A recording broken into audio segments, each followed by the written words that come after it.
গোলাপ নীলাম গাধা নীলাম নীলাম রজনী গন্ধা মনের সুখে মালা গেঁথেছে সকাল থেকে সন্ধ্যা।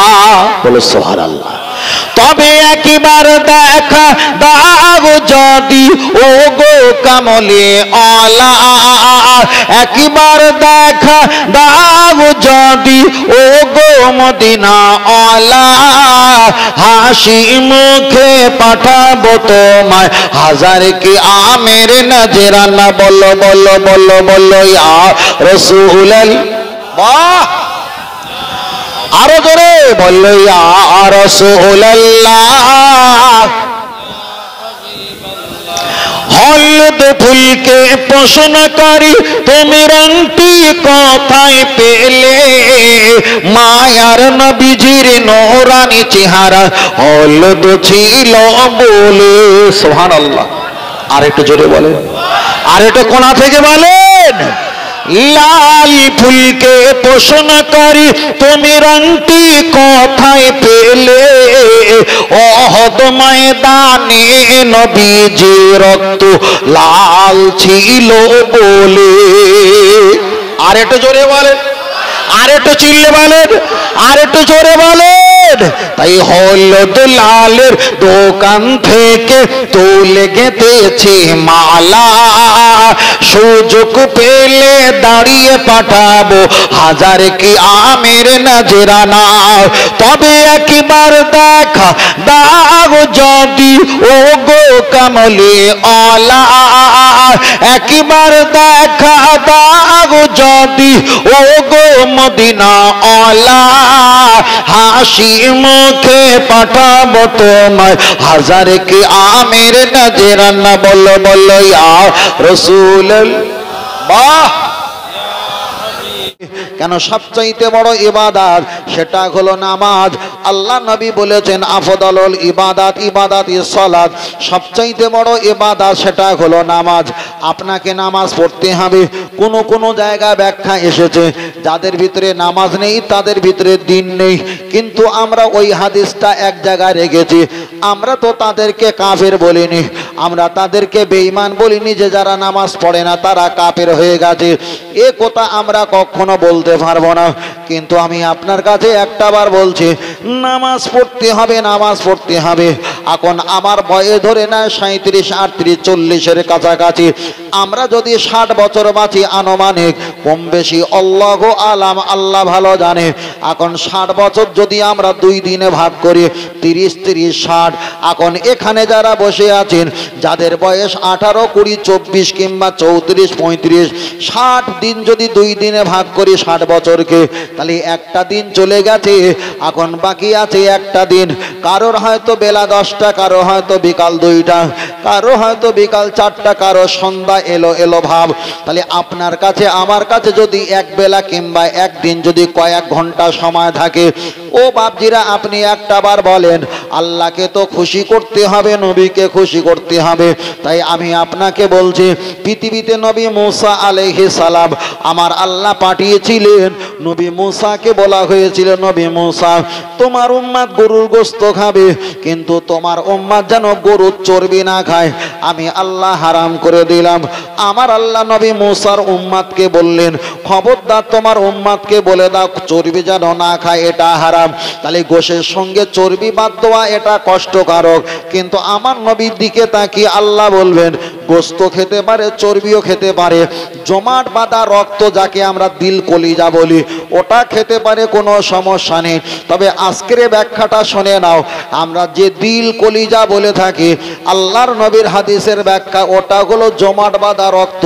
আল্লাহ নবী বলেছেন ওই রক্ত খাওয়া খায় জায়েজ জায়েজ জায়েজ, কিন্তু কোরআন বলেছে ইন্নামা নিশ্চয় হারামা হারাম করেছে মাইতাতা মৃত অদ্দামা রক্ত লাহামন গোস্ত।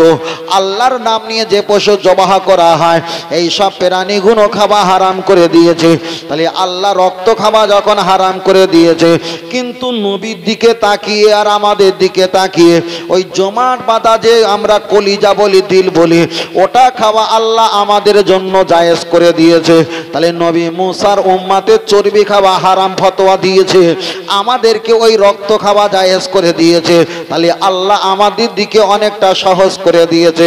তাফসীরের ব্যাখ্যা এসেছে, নবী মুসাকে বলা হয়েছিল, নবী মুসা তোমার উম্মাতেরা স্বামী স্ত্রী মিলন করার পর 7 বার গোসল করলে তারপরে পাক পবিত্র হবে। কিন্তু আমার নবীকে আমার আল্লাহ জানিয়েছে সারা রাতের ভিতরে যদি একবার পবিত্র হয় আমার আল্লাহ পবিত্র পাক বলে ঘোষণা করে দেবে। ও বাপজিরা, আমি আপনাকে বোঝাতে চেয়েছি, নবী মুসা আলাইহিস সালামের উম্মতকে বলা হয়েছিল নবীর দিকে তাকিয়ে, ও নবী মুসা তুমি জানিয়ে দিও ওরা যখন ইবাদত করবে ওদের ইবাদত খানা এসে যেন ইবাদত করে। কিন্তু আমার নবীর দিকে তাকিয়ে আমার আল্লাহ বললেন, ও আমার হাবিব মুহাম্মদ সাল্লাল্লাহু আলাইহি ওয়াসাল্লাম, তোমাকে যখন পৃথিবীতে আমি অবতরণ করলাম, ফিল আরদা পৃথিবীর জমিনে যত মাটি আছে ওরা পৃথিবীর যেখানে হালাল জায়গা পাক পবিত্র জায়গা পাবে সেখানে গিয়ে যদি আমার নামে সেজদা দেয় আমি আল্লাহ সেজদা কবুল করে নেব। তাই আমি আপনার কাছে বলছিলাম নামাজ পড়তে হবে, ওই বিষয়টা বলতে গিয়ে এই জায়গাটা এসেছি। আপনি প্লেনে নামাজ পড়তে পারেন, আপনি রাস্তার কোলে নামাজ পড়তে পারেন, আপনি ঘরে নামাজ পড়তে পারেন, আপনি বারান্দায় নামাজ পড়তে পারেন, আপনি মাঠে ঘাটে যেখানে পাক পবিত্র সেখানে আপনি নামাজ পড়তে পারেন, অবশ্যই পারেন। সেজদা দিতে গেলে মানুষ আমার নিয়ে টোরল করবে, আপনি বসে বসে বসে বসে হাতটা নামাজের মাসাল্লা বানিয়ে সেখানে সেজদা দিয়ে নামাজ আদায় করতে পারেন। যদিও নামাজটা কাজা হয়ে যায়, আবার কাজা তুলে দেওয়া শরিয়াতে জায়েজ আপনাকে করতে হবে, অবশ্যই কাজাটাও তুলে দিতে হবে। তাই আমি আপনাকে বলছি নামাজ আপনাকে পড়তে হবে। আপনারা মসজিদ করেছেন, আল্লাহ নবী হাদিস শরীফে বলেছেন যে এলাকায় মসজিদ থাকে ওই এলাকা থেকে 7 তবক আসমান 7 তবক জমিন আমার আল্লাহ মসজিদ বলে ঘোষণা করে দেয়। এখানে মুয়াজ্জিন মসজিদে আজান দেবে, আল্লাহু আকবার বলে আজান দেবে, আর ওই আজানটা যতদূর পর্যন্ত ছড়িয়ে যাবে অতদূর পর্যন্ত আমার আল্লাহ আজানের বরকতে আপাত বিপদ বালা মুসিবতকে হেফাজত করে দেবে। জোরে বলেন সুবহানাল্লাহ, আর একটু জোরে বলেন সুবহানাল্লাহ। ও বাপজিরা, এই মসজিদে যারা দান করেছে সহযোগিতা করেছে, আল্লাহ নবী হাদিস শরীফে বলেছেন এই মসজিদে যারা দান করেছে, যারা যদি একটা সেজদা দেয়, একটা যদি তাসবিহ তেলাওয়াত করে, আল্লাহ যদি কবুল করে নেয় ওই ব্যক্তির সেজদা তেলাওয়াতের বিনিময় আমার আল্লাহ সকলকে কবুল করে নেবে। মাম্মানা লিল্লাহি মাসজিদান বানাল্লাহু লাহু বাইতান ফিল জান্নাহ, কেউ যদি আল্লাহর ঘরে টাকা দিয়ে, শ্রম দিয়ে, অর্থ দিয়ে, বিবেক দিয়ে সহযোগিতা যদি উন্নতির জায়গায় পৌঁছে দেয়, আমার আল্লাহ পাকের ওয়াদা, আমার আল্লাহ কুদরতি হাত দিয়ে জান্নাতের ভিতরে ওই বান্দার জন্য স্পেশাল একটা জান্নাতি ঘর বানিয়ে দেবেন। জোরে বলেন সুবহানাল্লাহ। তাই আমি আপনাকে বলবো আপনারা মসজিদের সঙ্গে সম্পর্ক রাখেন।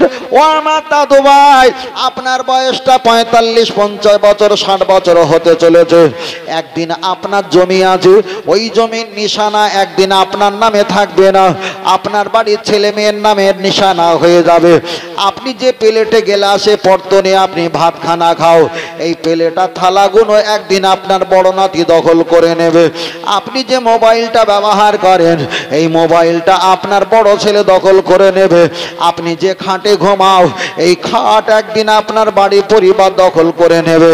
আপনার গায়ে 3-4টে জামা পাঞ্জাবি আছে দাদু ভাই, আপনি মারা যাবার পর আপনার মতো বয়স্ক ব্যক্তি লক্ষ্য রাখবে, খোঁজ রাখবে, ওই জামা কাপড়গুলো তাদেরকেও দান করে দেবে। আপনার নামে কিছুই থাকবে না, ও আমার দাদু ভাই, আপনি যদি মারা যাও কবরস্থ করা হবে, হয়তো 20 বছর 30 বছর পর মানুষ এত জন্মাবে, তাদের কবর দেওয়ার মতো জায়গা যখন না হবে, ওর উপরে মাটি ফেলে আবার নতুন কবর খনন করে ওখানে দাফন করা হবে। মানে মারা যাবার 20-25 বছর পর আপনার কবরটা খুঁজে পাওয়া এটাও আমাদের কঠিন হয়ে যাবে। তাই আমি আপনাকে বলছি, দুনিয়াতে এসেছি একা, আবার চলে যেতে হবে একা। পৃথিবীটা মায়ার বাঁধন, কেউ কারোর হবে না। তাই আমার আল্লাহর কোরআন জানিয়ে দিয়েছে, ইয়ামায়া ফিরুল মারউ মিন আখিহি ওয়া উম্মিহি ওয়া আবিহি ওয়া সাহিবাতিহি ওয়া বানি। কিয়ামতের দিন যেদিন ছেলে মেয়ে বিয়ে বাচ্চা কেউ কারোর হবে না। আমি নবী তোমার আমার দিকে ফলো করো। আনা সাইয়্যিদু উলদি আদম ইয়ামাল কিয়ামা। ওই কিয়ামতের ময়দানে আমি হেড হব, আমি লিডার হব, আমি মাতব্বার হব। যারা আমার প্রতি মহব্বত ভালোবাসা দেবে, আল্লাহর প্রতি যারা মহব্বত বিশ্বাস স্থাপন করবে, আমার আল্লাহ নবী পরে জানিয়ে দিয়েছে, আনা আউয়ালু শাফিঈন। কিয়ামতের ময়দানে ওই সব উম্মাতকে ধরে আল্লাহর দয়ার জান্নাতে হাজির করিয়ে দেব। আর একটু জোরে হবে না? কে কার হবে? মরে গেলে 2 দিন 4 দিন 5 দিন 6 দিন 8 দিন একটু কান্নাকানি ঠেলাঠেলি হবে, তারপরে কেউ কারো হবে না। ইমাম সাহেব যদি মারা যায় 1 সপ্তাহ 10 দিন 1 মাস না যেতে যেতে নতুন একটা ইমাম পোস্টিং করা হবে, ঠিক না বেঠিক? একটা বক্তা ক্যান্সেল করেছে, ক্যান্সেল করলেও তানার জায়গা আর একটা আলেম ওলামাকে নিয়ে বসিয়ে সমাজের জলসার কাজ চলবে না বন্ধ হবে? চলবে তো চলবে। আপনাদের এখানে আজকে জলসার সেক্রেটারি সাহেব আল্লাহ না করুক মারা গেছে, মারা গেলে 15 দিন 1 সপ্তাহ পরে নতুন একটা সেক্রেটারি সাহেব তৈরি করা হবে না? হবে না? হবে। পৃথিবী কারোর জন্য বেঁধে থাকবে? থাকবে, চলবে, পৃথিবী চলবে। কিন্তু আপনি আর আমি যেদিন চলে যাব, আমার আর আপনার নিজের আমার নিজের সওয়ালে জবাব দিতে হবে। সেদিন আল্লাহ পাকের দয়া আর নবী পাকের শাফাআত ছাড়া আমাদের কোনো উপকার আসবে? কোনো উপকার আসবে না। আমরা যা আমল করেছি, আল্লাহ যদি বলে এক পাগল যে পানিতে উজু করে নামাজ পড়েছিল ওই পানির কারেন্টের বিল দেয়নি 7 বছর, উজু হয়নি, খুঁজে পাওয়া যাবে? ও আমার বাপজিরা, আপনাদের কাছে বলছি, আমরা পরকালে জান্নাত পেতে চাই না? পরকালে জান্নাত পেতে চাই, নেকি দিয়ে জান্নাত পাবে না, মহব্বত দিয়ে জান্নাত পাবে। পরকালে তো জান্নাত পেতে চাই ভালো, নেকি দিয়ে জান্নাত পাবে না, মহব্বত দিয়ে জান্নাত পাবে। কিছু বলে না। আমি যতবার কমেন্ট করে আমি জিজ্ঞেস করেছি, বড় ভাইরা কিছু বলে না। আর আমার এমন একটা বদ অভ্যাস হয়ে গেছে, প্রতি কথা বক্তব্য জিজ্ঞাসা করে না করলে বলতে পারিনি। আর তো নিজের মুখস্থবিদ্যে কবিতার মতো বলে চলে যাব হয় না, তাই তো কিছুটা করছি নিজের মতন। আগে একটা বক্তব্য সিস্টেম করেছিলাম একরকম, পরে একরকম না, পরিস্থিতি দেখতে পাচ্ছি, তখন আমিও কিছুদিন আপনাদের কাছে থেকে আমি শিখে যাচ্ছি। কিন্তু এইভাবে হয় না, এইভাবে চলবে না, এ চলাটা খুব ভালো সেফটি নয়। চলেন আমি আপনার কাছে বলছি, আমরা পরকালে জান্নাত পাবো, নেকি দিয়ে জান্নাত পাবো না, মহব্বত দিয়ে জান্নাত পাবো। এবার বলবেন হুজুর আমরা তো শুনেছি নেকি দিয়ে জান্নাত পাবো। ফের আমি আপনাকে বলছি দাদা ভাই, নেকি হলো খুচরো পয়সা, নেকি আনাচে কানাচে পাওয়া যায়, নেকির পিছনে ছোটা এটা বোকামো কাজ। যদি বলেন হুজুর আপনার তো ভাষাগত ভালো না, শুনতে পাচ্ছি, যা অনুভব করতে পারছি না, বাবা যার যেমন যোগ্যতা তার ভাষার তেমন যোগ্যতা। চলেন আমি আপনার কাছে একটা বার বলি, আপনারা মসজিদে আসছেন আর আমি এখান থেকে বার হয়েছি একটু আড়ালে কানায় যখন আমি দাঁড়িয়েছিলাম, আপনি মসজিদের কিনারা দাঁড়িয়েছেন, আপনি সালাম দিয়েছেন, আমি জবাব দিয়েছি, আপনিও নেকি পেয়েছেন, আমিও নেকি পেয়েছি। তাহলে মসজিদে আনাচে কানাচে নেকি পাওয়া যায় না? যায় না? আগে হয়তো বলে হুজুর কি একটা ভাষা বলছে। এবার আপনি রাস্তা দিয়ে যাচ্ছিলেন, যেতে গিয়ে একটা ঢেলা পেয়েছেন মসজিদের ওখানে, চটের উপরে ঢেলাটা লাথি মেরে পা দিয়ে ফেলে দিয়েছেন। মিশকাতের হাদিসে এসেছে একটা রাস্তা ঢেলা যদি সরিয়ে দেওয়া হয়, সাদগা দিলে যতটা সওয়াব অতটা সওয়াব আল্লাহ দান করে। তাহলে একটা লাথি মেরেছেন, সাদগার সওয়াব পাওয়া গেছে, তাহলে নেকি আনাচে কানাচে পাওয়া যায় না? যায় না? চলেন আমি আপনার কাছে বলতাম, আপনি নিতে পাচ্ছেন না বলে আমি আস্তে আস্তে ঘুমিয়ে যাচ্ছি। তবে চলেন আপনার কাছে ছোট করে বলছি, ও আমার বাপজিরা, আপনি যদি একটা আপনার বাড়ি মেহমান আসে রমজান মাসে ইফতার করার সময় রাতের বেলা, আপনি দেখা যায় বিকাল বেলা রাস্তা দিয়ে একজন বলল আমি রোজাদার, আমাকে ইফতার করাও, হাদিস শরীফে এসেছে আপনি যদি একটা নিরহ ব্যক্তিকে মন ভরে শান্তি ভরে আত্মা ভরে শান্তি ভরে তার হৃদয় ভরিয়ে ইফতার যদি খাওয়াতে পেরেছো, পৃথিবীতে যত কোটি কোটি ইমানদার মুসলমান আছে প্রত্যেককে ইফতার খাওয়ালে যতটা নেকি হবে, একজনকে মন ভরে নেকি খাওয়ালে অতটাই নেকি আল্লাহ আমার দান করে দেবে। তাহলে বলেন নেকি এখানে সেখানে পাওয়া যায় না? যায় না? চলেন আপনার কাছে বলি, মায়েদের দিকে তাকিয়ে বলি, মায়েদের গর্ভে যদি সন্তান থাকে প্রসব বেদনার যন্ত্রণা যদি অনুভব হয়, কিতাবটার নাম হলো আতাবুল মাসাজিদ। আল্লাহর নবী হাদিস শরীফে বলেছেন ওই মায়েরা বাচ্চা গর্ভে নিয়ে সারা রাত ধরে জাগ্রত হয়ে আছে, ব্যথা যন্ত্রণা ঘুমাতে পারে না। রসুল হাদিস শরীফে বলেছেন প্রতিটা রাত যখন ঘুমাতে পারবে না ব্যথা যন্ত্রণায়, প্রতি রাতে 4.5 লক্ষ টাকা খরচা করে কাবায় গিয়ে হজ করলে কবুল হতে পারে, নাও হতে পারে। কিন্তু মায়েরা যদি পেটে সন্তান গর্ভ রেখে বাচ্চা লাঠি ঝেঁটা মারে ঠেলাঠেলি করে ঘুমাতে পারে না, একটা রাত যদি এমন কষ্ট করে জাগিয়ে কাটিয়ে দিতে পারে, রসুল সোনার হাদিসে বলেছেন 4.5 লক্ষ টাকা খরচা করে হজ করলে কবুল হলে যে হজের বরকত আল্লাহ দান করে, একটা রাত সন্তানের জ্বালাতন কষ্ট করে জাগ্রত থাকলে আমার আল্লাহ কবুলওয়ালা হজের সওয়াব এক রাতে আল্লাহ দান করে দেয়। তাহলে নেকি এখানে সেখানে অলিতে গলিতে পাওয়া যায়। তাই বলতে বলতে অনেক ব্যাখ্যা হবে, এবার তার পরেরটা বলি মহব্বত। আপনার বোন এসছে, আপনার এই জলসা মাহফিল কেন্দ্র করে আপনার বাড়িতে বোন এসেছে, কি রান্না করেছেন? শুধু আলু কোরমা করেছেন, যাকে আমরা আলুর দম বলি, আলুর দম করেছেন, একটু মাছ করেছেন, গোস্ত করেছেন। আপনার বোন হলো আপনার মা বাপ, আপনার সঙ্গে রক্তের সম্পর্ক। আপনার বাড়িতে কলকাতা কাজ করেন, একটা বন্ধু রাস্তা দিয়ে যাচ্ছিল, তিনি আসবে না, আপনি শুনবেন না, জোর করে আপনি তাকে বাড়ি নিয়ে এসেছেন। কি করবেন? মুরগির গোস্ত, গরুর গোস্ত, চেষ্টা হলে খাসির গোস্ত, চেষ্টা হলে মাছ ঝোল, মাছ ভাজা, আবার মাছের ভোনা, অনেক রকম ডিজাইন করে খাওয়াবে। এবার বলেন আগে যে বোনটাকে খাবিয়েছেন ওটা ছিল রক্তগত সম্পর্ক, সাধারণ খাবিয়েছেন, পরে যে মানুষটাকে খাওয়াচ্ছেন ওটা রক্তগত সম্পর্ক না, ওটা হলো মহব্বত। তাহলে রক্তগত চাইতে মহব্বতে খেদমত বাড়ে না? বাড়ে না? ফের আমি আপনাকে বলছি, আপনি দেখা যায় নেকি দিয়ে জান্নাত পেতে পারবেন না। আল্লাহর কসম করে বলছি, নেকি দিয়ে জান্নাত পেতে পারবেন না। মোহাব্বত যদি না থাকে আমার আল্লাহ আপনাকে জান্নাত দেবে না। যদি বলেন হুজুর একটু দলিল দাও, চলেন দলিলটা এবার ভারী করে দেই, এতক্ষণ হালকা করে বলছিলাম। কোরআন শরীফে যত নবীদের নাম এসেছে, ঈসা, মুসা, দাউদ, আইয়ুব, শুআয়ব, লূত, ইব্রাহিম, তামাম পৃথিবীতে কম বেশি যত নবীদের নাম এসেছে, সবচাইতে নবী মুসা আলাইহিস সালামের নাম আমার আল্লাহ কোরআনে বেশি দিয়েছে। চলেন একটা হাদিস পড়া যাক, মান করা আল কোরআনা হারফান ফালাহু আশরু হাসানা। কোরআন শরীফের একটা অক্ষর পাঠ করলে কটা করে নেকি হয়? বাবু কটা করে নেকি হয়? 10টা করে নেকি হয়। তাহলে নবী মুসা, মুসা বলতে গেলে মিম সিন দুটো অক্ষর, একটা অক্ষরে 10টা যদি হয়, দুটো অক্ষরে কটা? 20টা। ওরা বলুক, আপনি বলেন।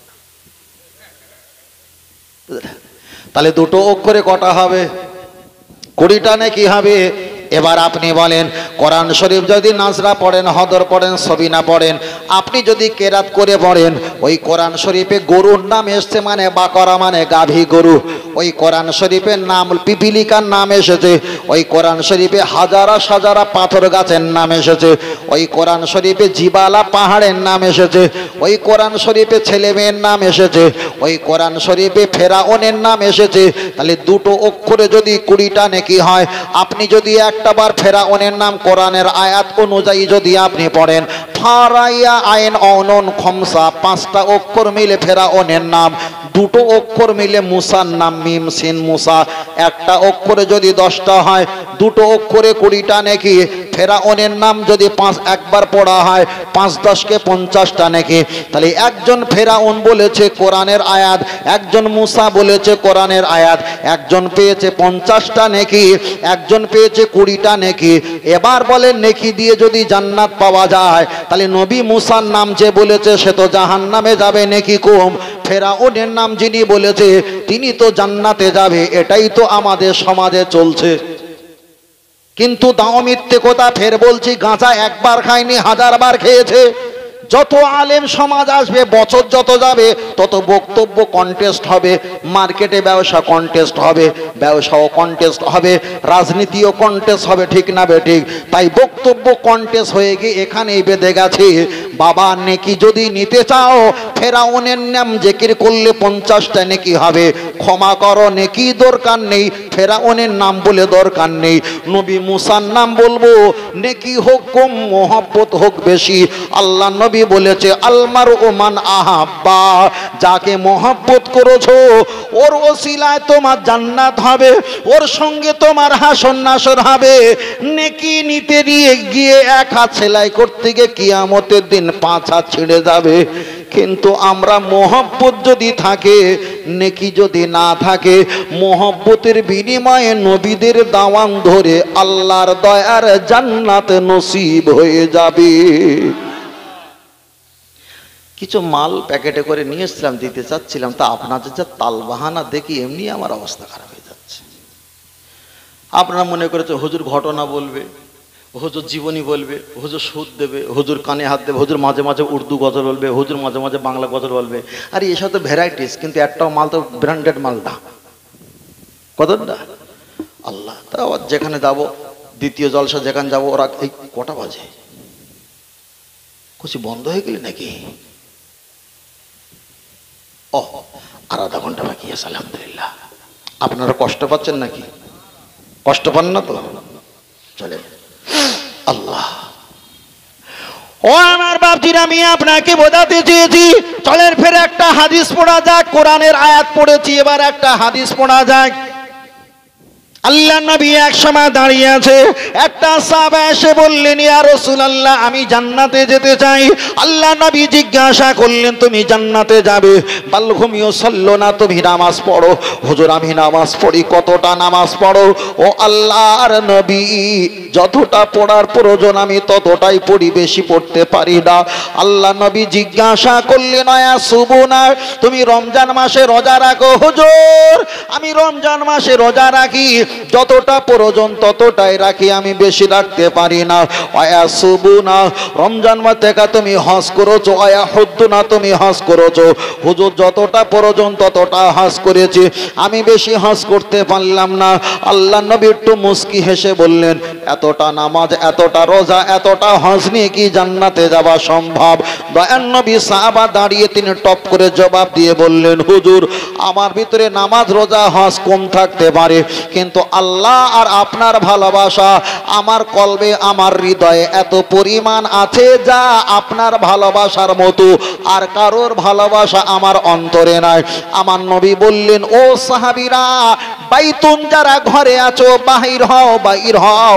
পৃথিবীতে কোনো জান্নাতি জীবিত আল্লাহকে যদি দেখতে চাও, পৃথিবীর অপেক্ষায় আমাকে ভালোবেসেছে ওই ব্যক্তি দুনিয়ার জমিনে জান্নাতি তোমরা সচক্ষে দেখে না। আল্লাহ আল্লাহু আকবার। আল্লাহ নবী হাদিস শরীফে বললেন, তোমরা অতদিন ঈমানদার হতে পারবে না। তোমার ছেলে মেয়ে, তোমার বিবি বাচ্চা, আমওয়ালাকুম সময় সম্পদ, টাকা পয়সা, আনফুসাকুম জীবন জৈবনের অপেক্ষায় তার চাইতে আমাকে বেশি না ভালোবাসতে পারলে লা ইউমিনু, তোমরা কখনো ঈমানদার হতে পারবে না। নবী তো এখানে বলতে পারতেন, মসজিদে প্রতি রাত্রে 50 রাকাত নামাজ না পড়লে ঈমানদার হতে পারবে না। নবী তো বলতে পারতেন, প্রতিদিন 5 পারা কোরআন না পড়লে ঈমানদার ইমানদার হতে পারবে না। নবী কোনো ইবাদতের কথা বললেন না, শুধু বলেছে তোমার জানমাল, ছেলে মেয়ে, বিয়ে বাচ্চা, সময় সম্পত্তির অপেক্ষায় আমাকে সবচাইতে বেশি না ভালোবাসতে পারলে তুমি ইমানদার হতে পারবে না। তো হয়ে গেল 4। চলেন 5 নাম্বার। নবী পাকের চাচা আবু তালেব কাফের, কাফের, কাফের, শুধু কাফের নয়, কট্ট কাফের, পুরো পাক্কা কাফের, সলিড কাফের। ওই আবু তালেব আল্লাহ নবীর চাচা, কবরে যাবার পর আল্লাহ তাকে জাহান্নামে শাস্তি দেবে। জাহান্নামের শাস্তিটা বেশি পরিমাণ নয়, অল্প পরিমাণ, হালকা একটু শাস্তি দেবে। তাফসীর কাসিরের ব্যাখ্যা এসেছে ওই জাহান্নামে যাবে, জাহান্নামে আল্লাহ তাকে শাস্তি দেবে। জাহান্নামের শাস্তিটা একটু অল্প দেবে, কিন্তু তার পরিমাণটা হবে ভয়াবহতা। তাহলে নবীর চাচা আবু তালেব কাফের হয়ে যদি নবীকে ভালোবেসে জাহান্নামের শাস্তি যদি হালকা হয়, আমরা ঈমান এনে নবীকে ভালোবেসে আল্লাহর দয়ার জান্নাত তো আমাদের নসিব হয়ে যাবে। চলেন আপনার কাছে বলছিলাম আমরা জান্নাত পাবো, জান্নাত পাবো। চলেন কোরআনের একটা আয়াত এসেছে, ইউসিকুমুল্লাহু ফি আওলাদিকুম লিযাকারি মিসলু হাজ্জিল উনসাইন। আল্লাহর কোরআনে তাফসীরের ব্যাখ্যা এসেছে মুআন্নাস আওরাতুন রাজুলুন, ছেলে মেয়ে যদি পৃথিবীতে থাকে, বাপ মা মারা গেলে ছেলে মেয়েকে কতটা সম্পদ পাবে আল্লাহ এই ব্যাখ্যায় বলেছে। আমি আগে বলেছিলাম আমরা বাপ মায়ের সম্পত্তি জান্নাত, আমি বলেছিলাম জান্নাত আমাদের বাপ মায়ের সম্পত্তি। আগিয়ে চলে যাওয়া যাক। আপনার বাপ মা যদি মারা যায়, আপনার ভিটে বাড়ি, জমি জমা, টাকা পয়সা যা আছে, ভাগদার কে হবে? হকদার কে হবে? আপনারা ভাই বোন ছেলে মেয়ে ভাগদার হবেন, হকদার হয়ে যাবেন। আপনি একটা বার বলেন আপনার আদি পিতা বাপের নাম নবী আদম, মায়ের নাম মা হাওয়া আলাইহাস সালাম। দুনিয়াতে বাপ মা মারা গেলে সময় সম্পত্তি, জমি জায়গা, ঘর বাড়ি যদি আমরা ছেলে মেয়েরা ভাগ পাই, নবী আদম তো জান্নাতে আল্লাহ রেখেছিল, জান্নাত থেকে কোনো কারণে বার করে দিয়েছে, কিংবা তারা কোনো কারণে বার হয়েছে। তাহলে নবী আদমের সন্তান যদি সত্যকারে হয়ে থাকে, আল্লাহর কসম তিনি তো আমাদের বাপ মা।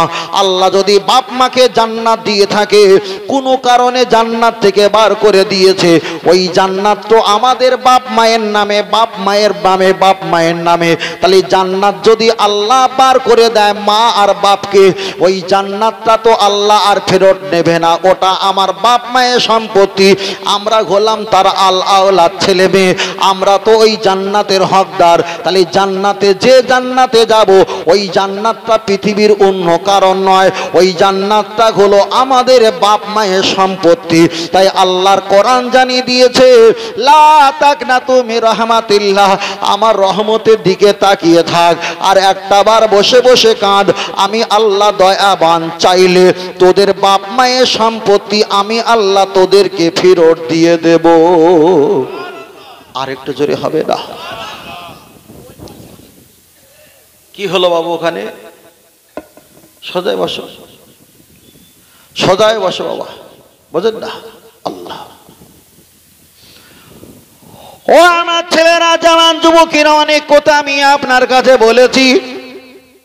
প্রথম থেকে এই পর্যন্ত আমি কোনো ঘটনা জীবনী বলেছি, বলার জন্য আমি কোনোটা মুখস্থ করিনি, ভেবেছি আর বলেছি। আপনারা একটু আমার দিকে হেল্প করলে চাইলে আরো একটু বলার সুযোগ পেয়ে যেতাম।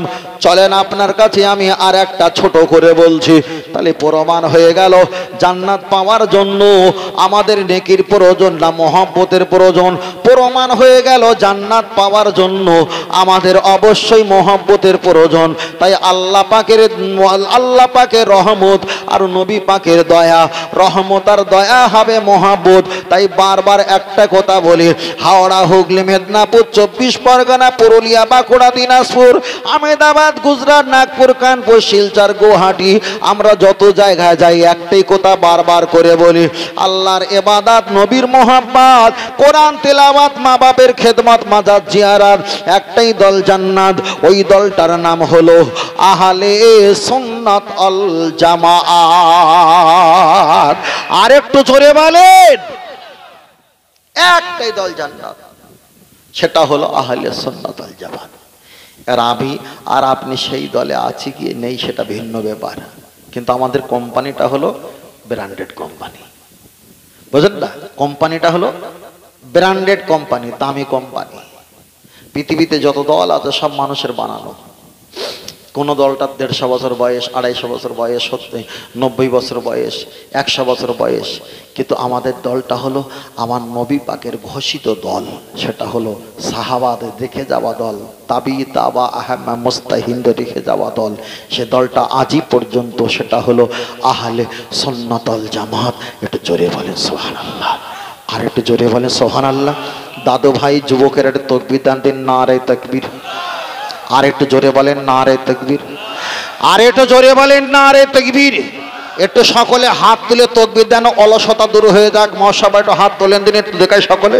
একটু হাত তুলো, বড় ভাই ছেলেদেরকে হাত তোলার সুযোগ করে দাও। আপনারা হাত তুলে তাকবীর দেন, নারে তাকবীর। আর একটু জোরে বলেন নারে তাকবীর। সিলসিলা হক ফুরফুরা শরীফ, মদিনা মক্কা শরীফ, নারে তাকবীর। আল্লাহ কবুল করেন, বলেন আমিন। আল্লাহ এই হাতে রহমত আর বরকত দান করেন, বলেন আমিন। আল্লাহ এই হাতে কামাইতে, রুজিতে, অর্থতে আপনি বরকত দেন, সকলে বলেন আমিন। আল্লাহ এই হাতে আল্লাহ বিপদ আপদ বালা মুসিবত থেকে হেফাজত করেন, সকলে বলেন আমিন। আর একটু জোরে হবে না? তাহলে নবীর শানে একটা গজল হবে না? হবে না? ওই হোক একটা বার তরকা রান্না করা পরে ধনিয়া পাতা ছিটে দেয় মায়েরা, চাল ভাজা গুঁড়ো, একটু ধনিয়া পাতা, একটু লবঙ্গ, এলাচ, একটু তেজপাতা কুচে দিয়ে বেটে বাটা করে একটু ধনিয়া পাতা ছিটে দেয় না, যাতে একটু খুশবু হয়। তাই এতক্ষণ আপনারা মরার মতন হয়ে আছেন। তাই ফের বলছি ভাই, এইরকম মরার মতন হয়ে থাকবে না। বাংলাদেশের বক্তাগুলো ওয়াজ করে হালকা হালকা, শ্রোতারা পাম্পম মেরে জোর করে ওয়াজ ছিনিয়ে নেয়। আর আমাদের ইন্ডিয়ায় বক্তারা ওয়াজ জোরে জোরে করে, শ্রোতারা শুনতে চায় না, তাদের মাথা কাঁটাল ডেকে শুধু ওয়াজ শোনায়। ভাই শোন, এইটা ভালো করে শোন, এইটা ভালো করে শোন। ওই শ্রোতারা এই শ্রোতা এক বলে মনে হয়। তারা জোর করে শোনে নেয় হুজুরের কাছ থেকে, আর আমরা হুজুর হয়ে জোর করে শোনাই। কথা ঠিক না বেঠিক? আসমান আর জমিন পার্থক্য না, হুজুর না। বলল ইয়া রাসূলুল্লাহ ইয়া হাবিবাল্লাহ, জোরে বলল ইয়া রাসূলুল্লাহ, জোরে আওয়াজ পড়ো। বলল ইয়া রাসূলুল্লাহ। বড় ভাই আওয়াজ হচ্ছে না, আর একটু জোরে বলেন। বলল ইয়া রাসূলুল্লাহ। গোলাপ নিলাম, গাধা নিলাম, নিলাম রজনীগন্ধা, মনের সুখে মালা গেঁথেছে সকাল থেকে সন্ধ্যা। বলো সুবহানাল্লাহ। তবে একবার দেখা দাও যদি ও গো কামলে আলা, একবার দেখা দাও যদি ও গো মদিনা আলা, হাসি মুখে পাঠাবো তোমায় হাজার কি আমের নজরানা। বলো বলো বলো বলো ইয়া রাসূলুল্লাহ। বাহ, আরো জোরে বললো ইয়া রাসূলুল্লাহ। হলুদ ফুলকে পোষণকারী তুমি রংটি কোথায় পেলে, মায়ার নবীজির নূরানি চেহারা হলুদ ছিল বলে। সুবহানাল্লাহ। আর একটু জোরে বলেন, আর একটু কোণা থেকে বলেন। লাল ফুলকে পোষণকারী তুমি রংটি কোথায় পেলে, ওহদ ময়দানে নবীজি রক্ত লাল ছিল বলে। আর একটু জোরে বলেন, আর একটু চিল্লে বলেন, আর একটু জোরে বলেন। তাই হলুদ লালের দোকান থেকে তুলে গেঁথেছি মালা, সুযোগ পেলে দাঁড়িয়ে পাঠাবো হাজার কি আমের নজরানা। তবে একবার দেখা দাও যদি ও গো কামলে আলা, একবার দেখা দাও যদি ও গো মদিনা আলা, হাসি মুখে পাঠাবো তোমায় হাজার কি আমের নজরানা। বলো বলো ইয়া রাসূলুল্লাহ। বাহ।